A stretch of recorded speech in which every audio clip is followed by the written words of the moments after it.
One is the frog analogy. I don't know how true it is, but everybody talks about it.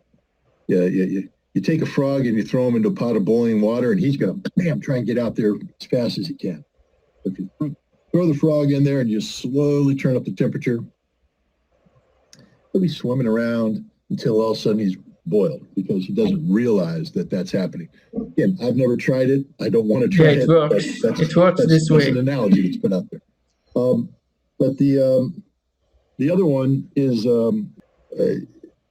sheep. Yeah. The other one is just baby lambs.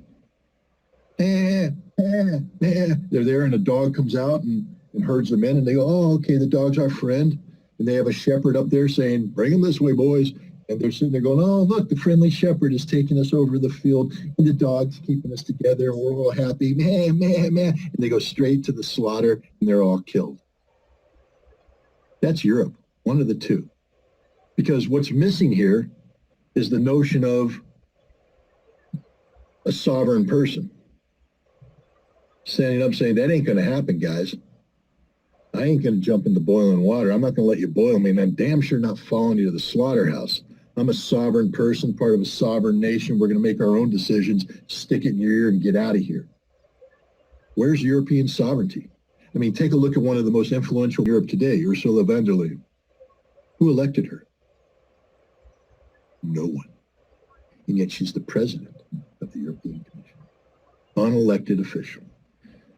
Europe has become this European Union, this European Commission, is this nebulous thing of bureaucrats who talk about something that doesn't exist. What is the European vision?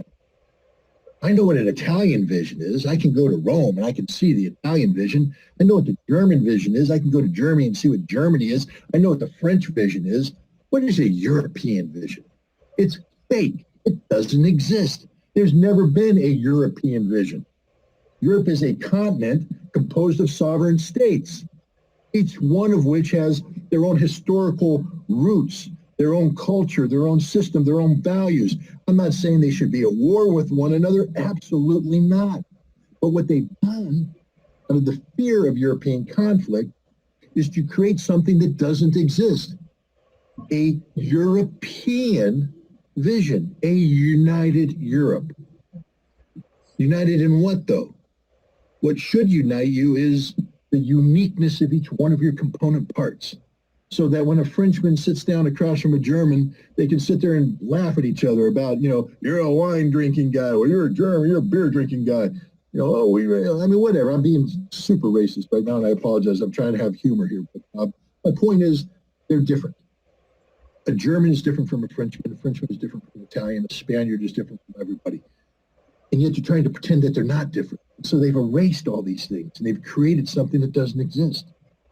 And as a result, you have generations of people growing up in Europe that forgot what it meant to be German, who forgot what it meant to be Italian, who forgot what it meant to be Frenchman. And so now they're being led because what they become is sheep, stupid sheep.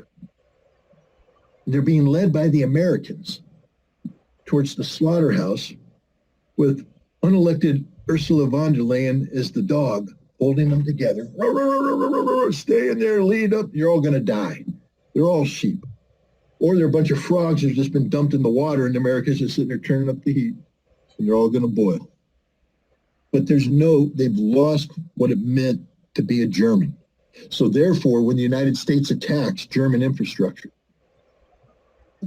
normally you'd expect the German people to say, "What the hell have you done?" But there's no more German people. They're European sheep. And they go, meh, meh, that's it. All they do is bleat, being led to the slaughter.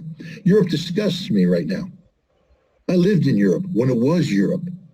I knew what it meant to go from Germany to France. Yeah, it was a pain in the neck to go to the bank and say, I got my German marks and I need French francs. But they did it. I paid a commission. It wasn't economic. But now I knew I was in France. Why? Because I'm owning French francs. And then when I go across the border to Italy, it's a pain. I got to go stand in line again, turn in my French francs, and get my Italian lira. But now I know I'm in Italy. Why? I'm holding Italian lira. I knew the difference between Germany, between France, between Italy. I knew the peso of Spain because they were distinct nations, distinct people, and it was beautiful. It was wonderful.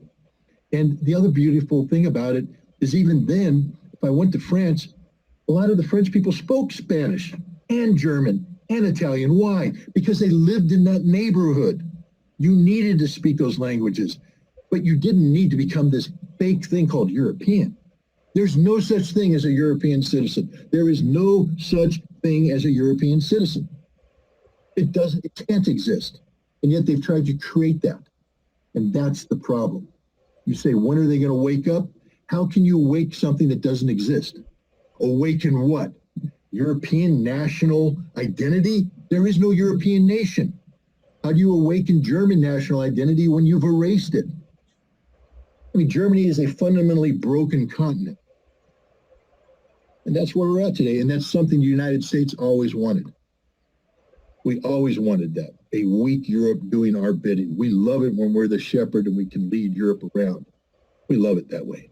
That's why the sabotage of Nord Stream pipeline happened. Yeah, and nobody's talking about it. Why? Because sheep can't talk. All they can do is bleat, as you lead them to the slaughter. How do you see the last question here? How do you see what would be the solution to this war in Ukraine? Do you see peace talks, or